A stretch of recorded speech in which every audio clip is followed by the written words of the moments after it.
وصلى الله على سيدنا محمد وآله الطيبين الطاهرين.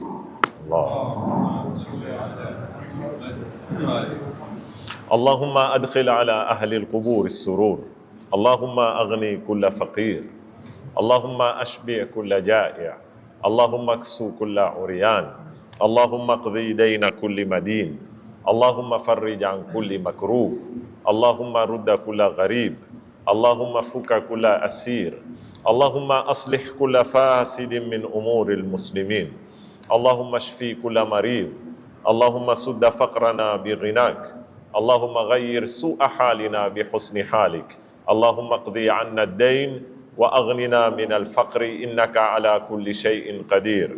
اللهم اشرح بالقرآن صدري واستعمل بالقرآن بدني ونور بالقرآن بصري وأطلق بالقرآن لساني وأعني عليه ما أبقيتني فإنه لا حول ولا قوة إلا بك. يقول الله سبحانه وتعالى: إن الله يأمر بالعدل والإحسان وإيتاء ذي القربى وينهى عن الفحشاء والمنكر والبغي يعظكم لعلكم تذكرون. صدق الله العلي العظيم. Baada ya kumaliza nukta ya chanzo cha ulazima wa maadili au chanzo cha wajibu wa maadili,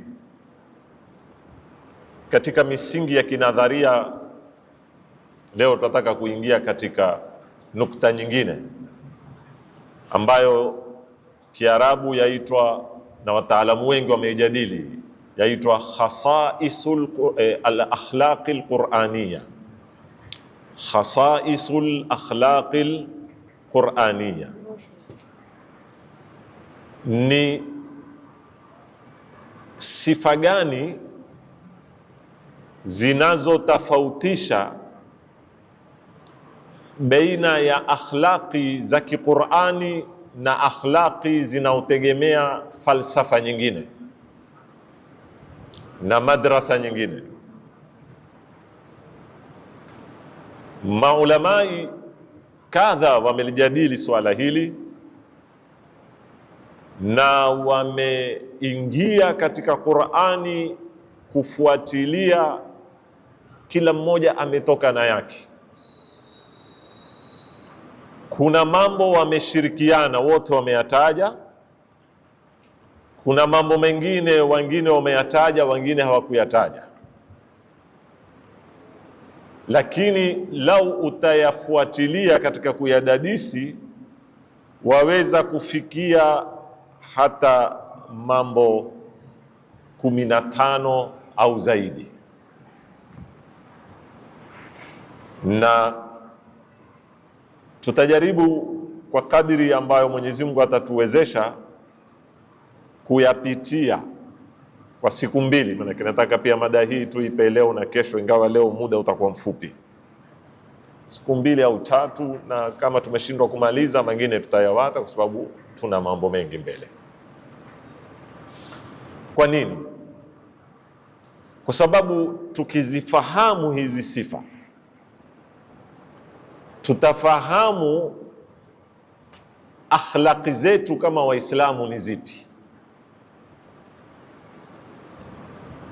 Hata yale tunaofanana na wengine hatufanani kiundani, na hata wale wengine tunapowasifu kwamba wana tabia,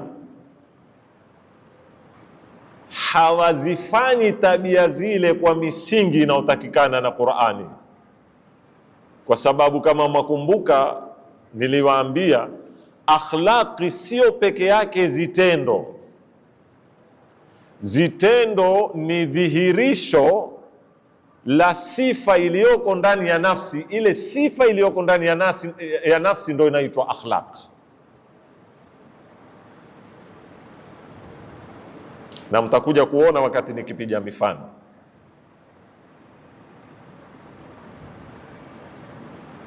Leo magharibi ametengenezewa akhlaq, na mara nyingine tumekuwa twazisifu mpaka twaita mambo ya kizungu. Nasikia ahadi ya kizungu ama ahadi ya Kiswahili. Lakini je, ahadi ya kizungu ndio ya Qur'ani? Kwa sababu yule ametreniwa katika jamii yake kwamba maslaha yao hawawezi kuyafikia mpaka wende vile. Wakati yeye ana ahadi, angaliani vizuri, yuwamtoa mamake nyumbani kwa sababu hakuweka appointment kuja kumtembelea. Hizo zaitwa akhlaq. Kwa sababu yeye ana ahadi, ama yeye ni mtu wa kulinda wakati. Mama ameingia hotelini kwake kula, hizi ziso zimeandikwa kwenye magazeti, hana pesa za kulipa, amemfukuza kwa sababu yeye ana ahadi. Sasa pia hizi akhlaqi mkizisifu, mwataka muziangalie zina msukumo gani nyuma yake. Hakuna ujirani, yeye ana ahadi, lakini waweza kuanguka katikati ya barabara na watu mamia hupita na hakuna atakaye kukuuliza mpaka ukate ruhu. Lakini watu wana tabia mashallah. Lakini aweza watu wa mtaa mzima wakatoka kwa sababu kuna paka hayala.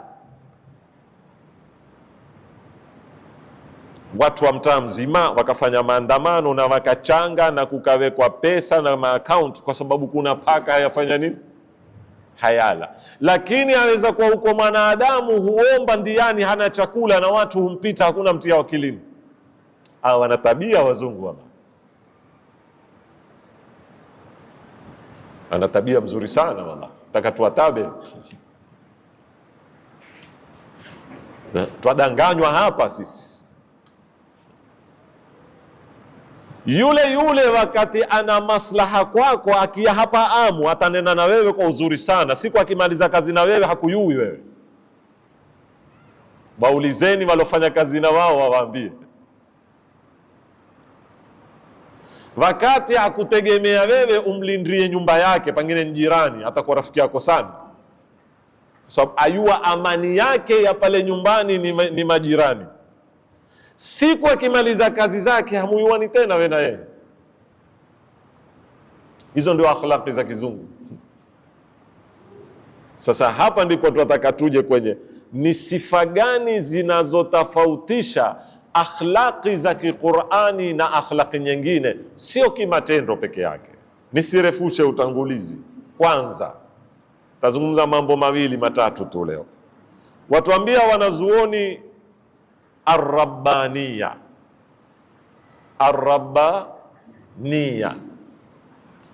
Ar-Rabbaniya yatokamana na neno Rabbu, yani Mola. Kwa Kiswahili yani ni tabia za kimungu. Tukitaka kufasiri Kiswahili, maana Ar-Rabbaniya yani al-akhlaqul Qur'aniya akhlaqun rabbaniya. Tabia za Qur'an, tabia za Qur'ani ni tabia za kimungu. Kimungu vipi? Zitu ziwili, almasdaru walghaya. Rabbaniyatul masdar wa rabbaniyatul ghaya, yani matimbuko yake ni kwa Mungu.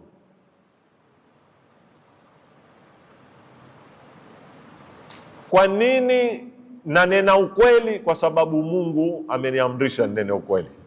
Hata kama akili anaambia, lakini sitegemei akili peke yake, nategemea na nani? Naongeza na element ya nani? Ya Mungu. Kila nilifanyalo, na ndio moja katika maana ya bismillah. Kwani umeambiwa kila ulifanyalo upige nini? Bismillah. Kwa nini? Kwa maana kila jambo litegemeze kwa nani? Kwa Mungu.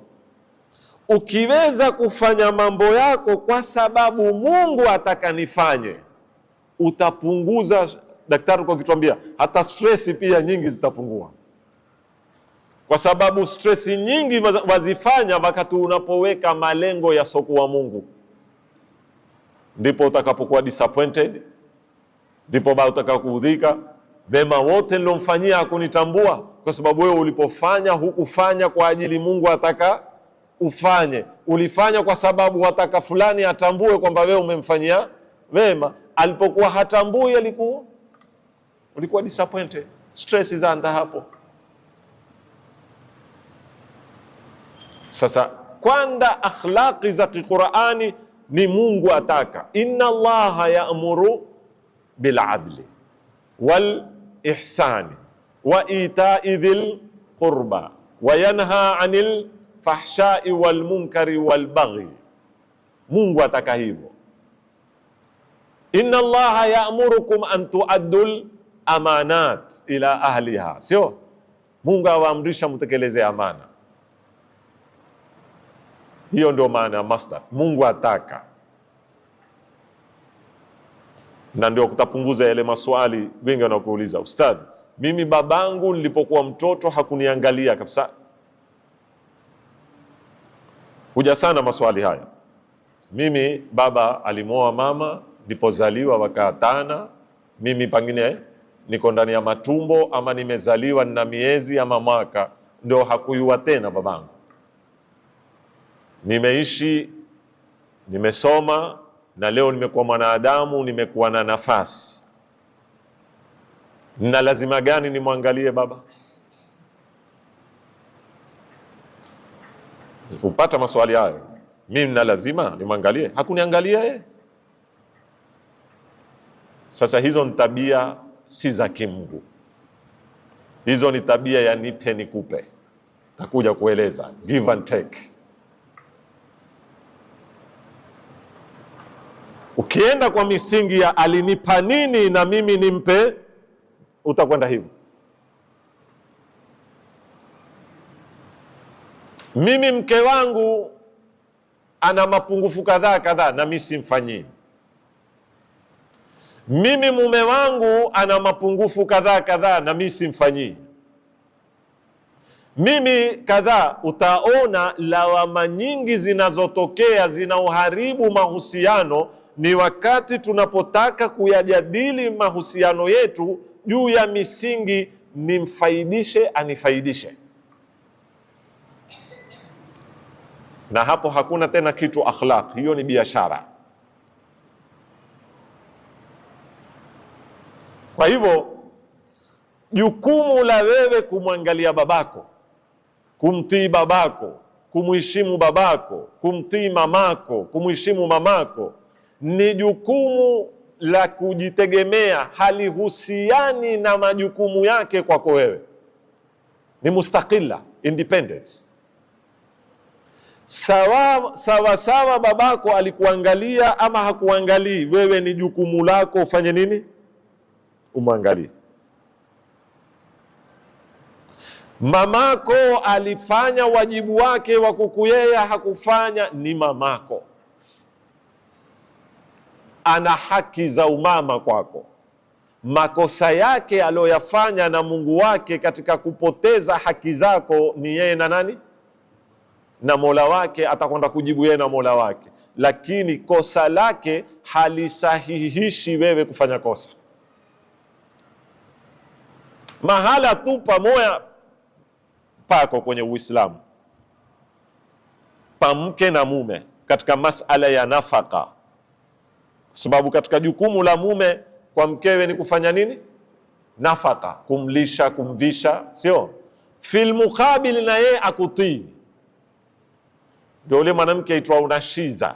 Mwanamke nashiza ni mwanamke an-nushuz fi lugha al-arabia ni kutoka taani, ni al-khuruju ani taa.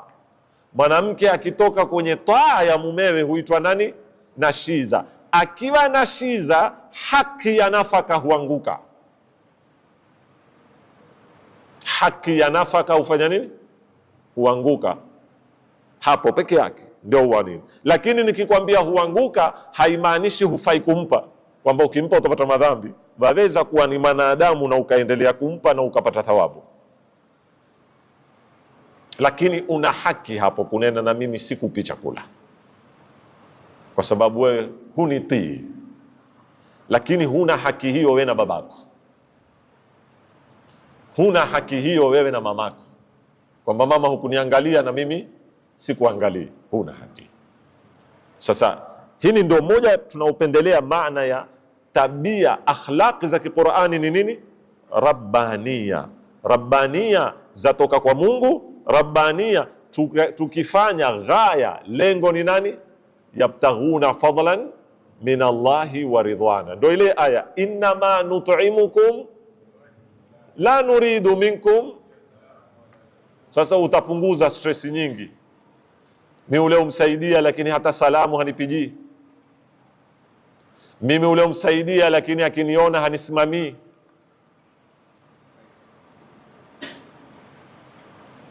Hizi sasa huwa zina tashwishi.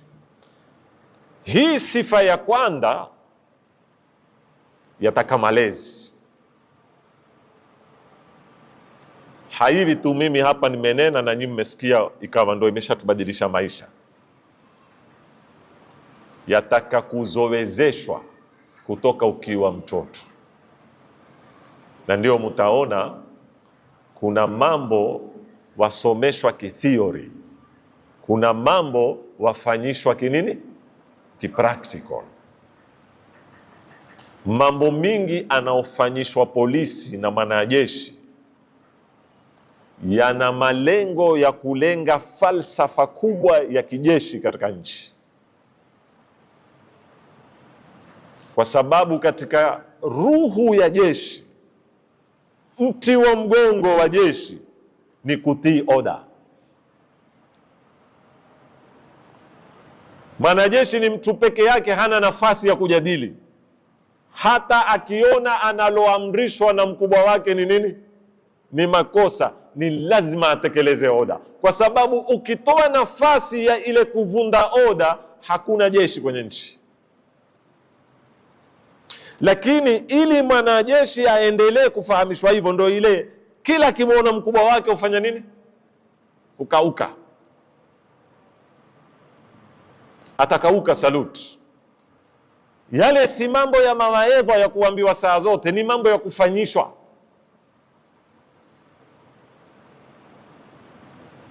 Na ndio Uislamu kuna zitu umetumia mbinu za kuzifanyisha, lakini kwa kuwa hatukuzielewa ama tulizipotosha tukazitumia mahala sipo, zimekosa kuwa na impact yake katika maisha yetu ya kibinafsi na ya kijamii.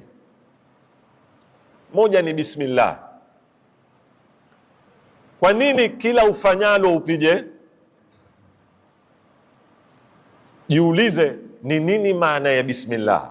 Maana ya bismillahi ni kulifungamanisha tendo lako lolote ulifanyalo, kulifungamanisha na Mwenyezi Mungu na kuondosha hisabu ya binadamu. Hiyo wewe yataka uifanye maishani mpaka ukulie, kwamba ukifanya mambo wewe hufanyi watu wataka, hawataki, watanisifu, watanikubali, wafanya kwa sababu Mwenyezi Mungu ataka, lakini kipractical.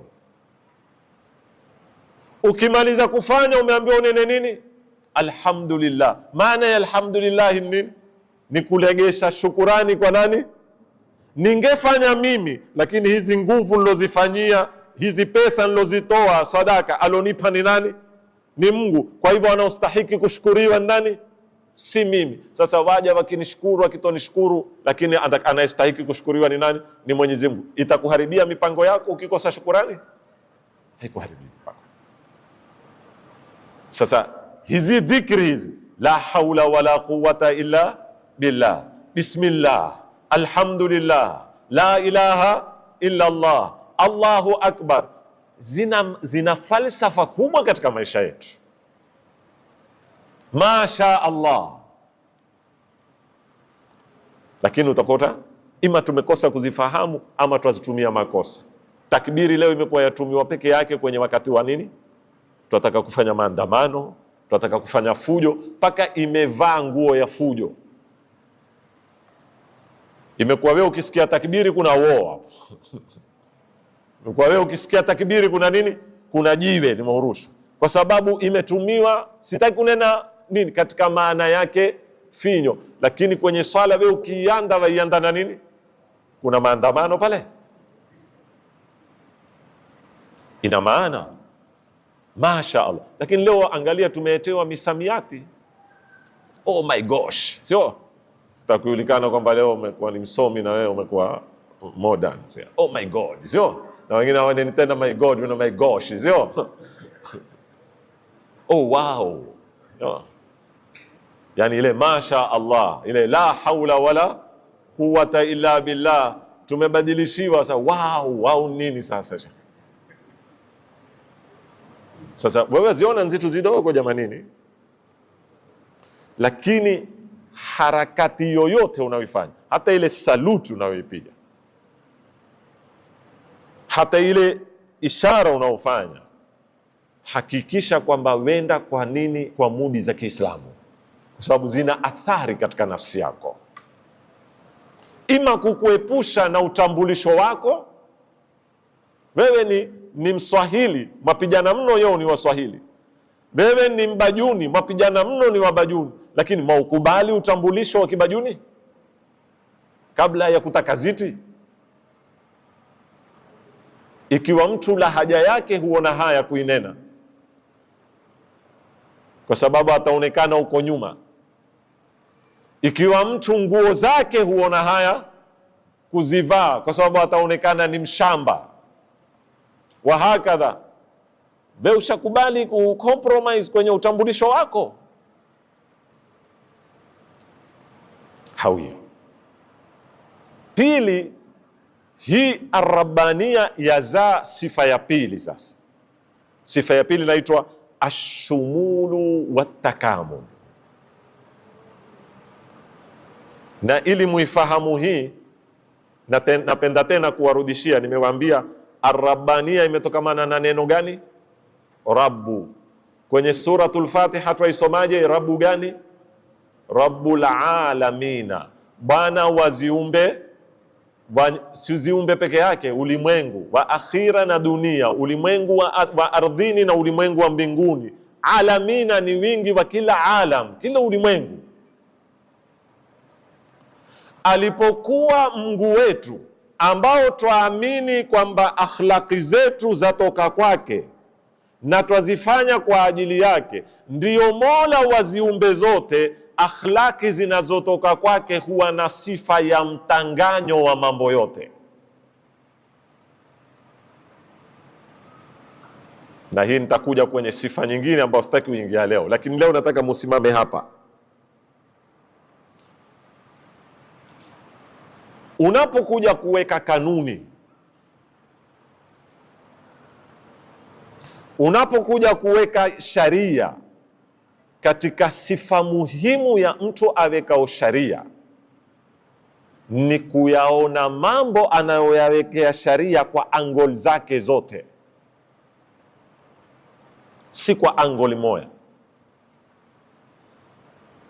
Na ndio utaona tulipoweka sharia ya kujenga taraja wakati umejenga ghorofa, kwa kuwa alikuwa hatujatanabahi kwamba si wanadamu wote wenye maguu ya kupanda taraja,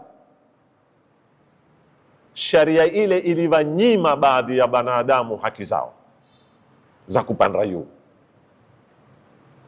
Ndio baadaye tukaja tukazifanyia nini, tukazipiga msasa, ikawa leo haitoshi tena taraja mpaka uweke na nini, unkuliwa ile kupanda. Kwa nini? Kwa sababu umekuja kuona sharia ulioiweka haikuwa ni ya mtanganyo.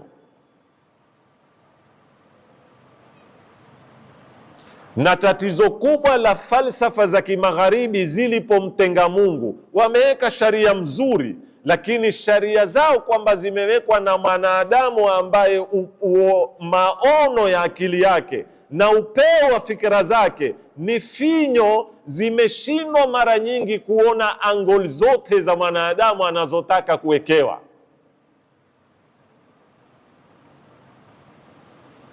Na ndio wamekuwa kama ule ashona nguo, hurarua kipande huku akiziba huku. damage. Na mara nyingine sharia ukiiweka itatetewa, itafanya kazi miaka 30, huioni hatari yake. Ikija ikilipuka haiziviliki tena. Sasa tabia zinapotoka kwa Mungu, tunakuwa na dhamana kwamba ni tabia zina sifa ya nini? Ya mtanganyo, kwa sababu anaoziweka ni Allah subhanahu wa ta'ala, alomuumba mwanadamu, anayemuelewa mwanadamu kwa pembe zake zote, na anayeelewa maslaha ya mwanadamu leo na kesho kutwa na mpaka miaka 10 yao.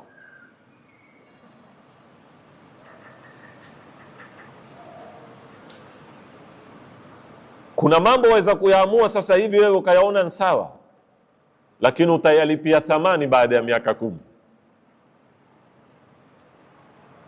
Lakini leo namna utakavyokukinaishwa si sawa, huwezi kuelewa. Kwani ni wangapi leo katika vijana wamezofanya maamuzi ya mambo fulani katika eji zao za miaka 20 na 18 na mpaka 25, na walipa thamani kubwa katika miaka ya 40, kwa sababu alipofanya uamuzi ule katika umri ule hakuwa na upeo wa kuona kwamba lile analolifanya litaendelea kumwathiri mpaka akisikilia miaka 40 na 50, na kwamba yeye hatakuwa yule, atakuwa ni mwingine.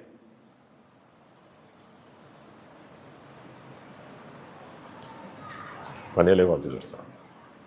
Kwa hivyo wewe waweza kufanya uamuzi leo, akhira yako umeiweka katika hisabu, future yako umeiweka kwenye hisabu.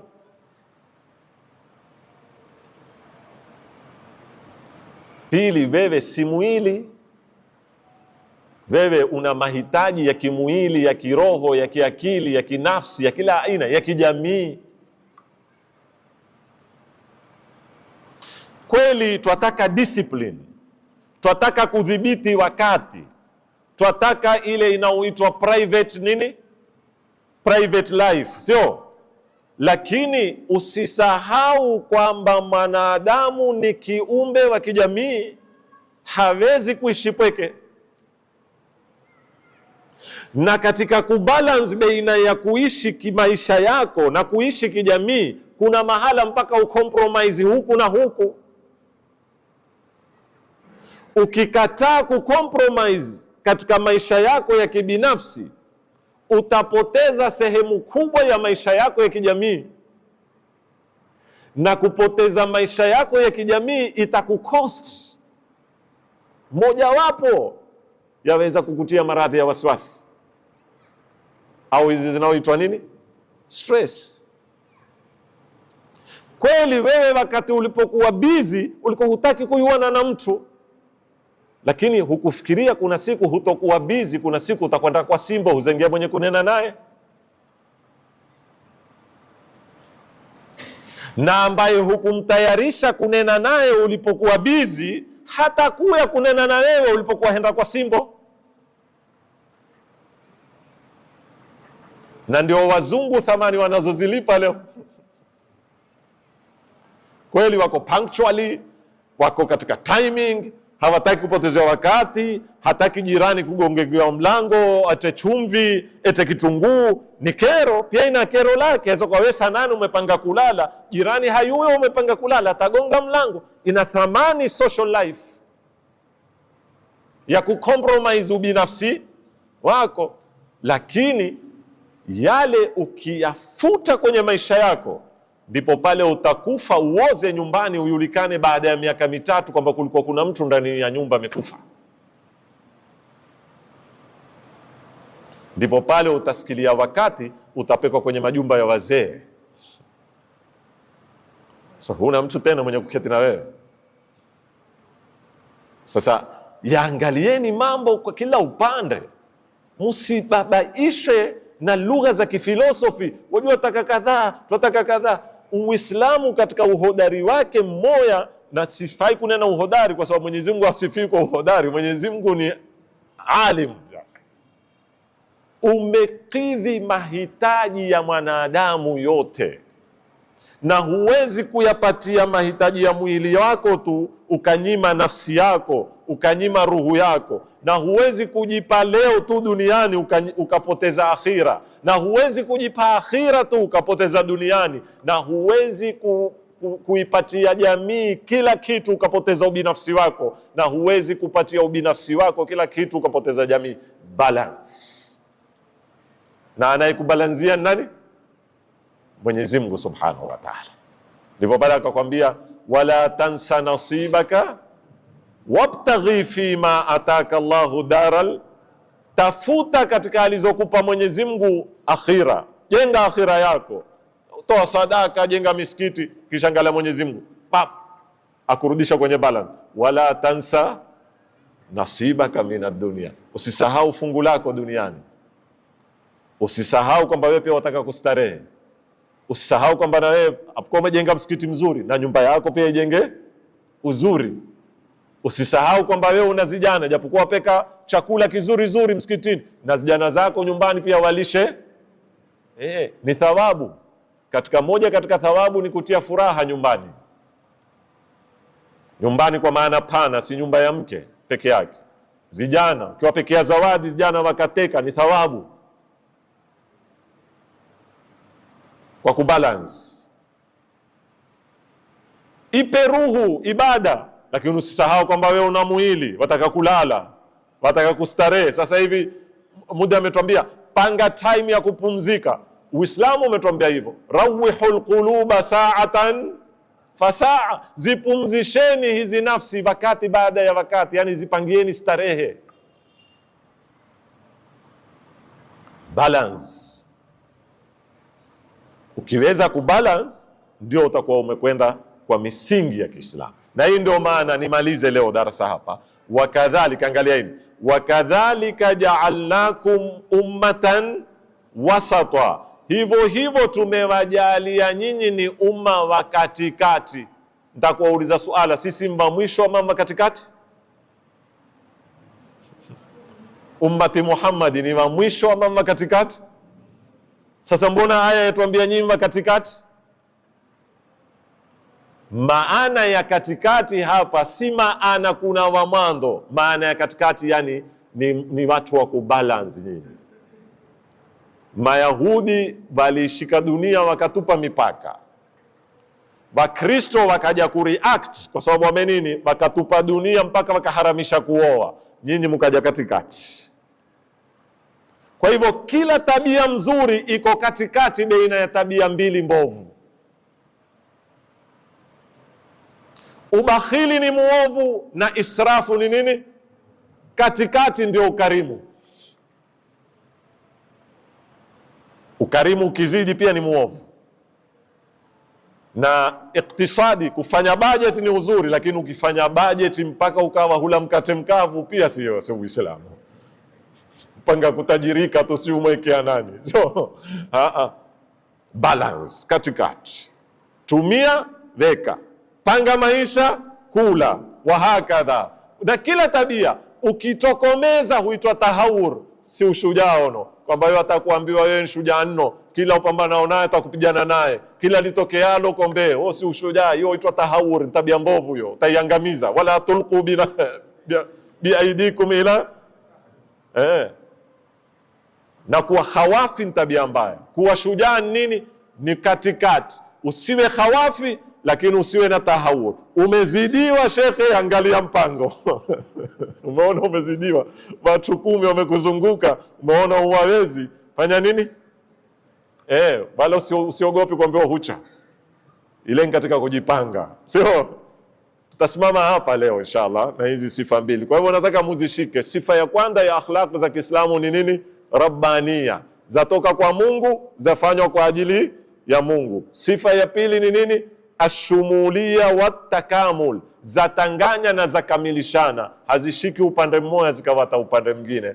Na inshallah nitakuja kuyasherehe zaidi leo. Kama nilivyowaambia jana, imetubidi tusimame mapema darsa. Nitawaomba kama nusu saa tu yenu.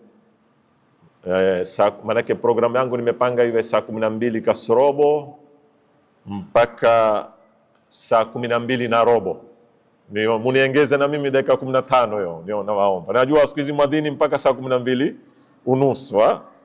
Kwa hivyo bado tukitoka hapa tutakuwa tunao dakika kama 20 ya kufika. Insha Allah Taala tutataka tufanye launching ya kitabu chetu ambacho tutakizungumzia sasa hivi. Alhamdulillahi Rabbil Alamin.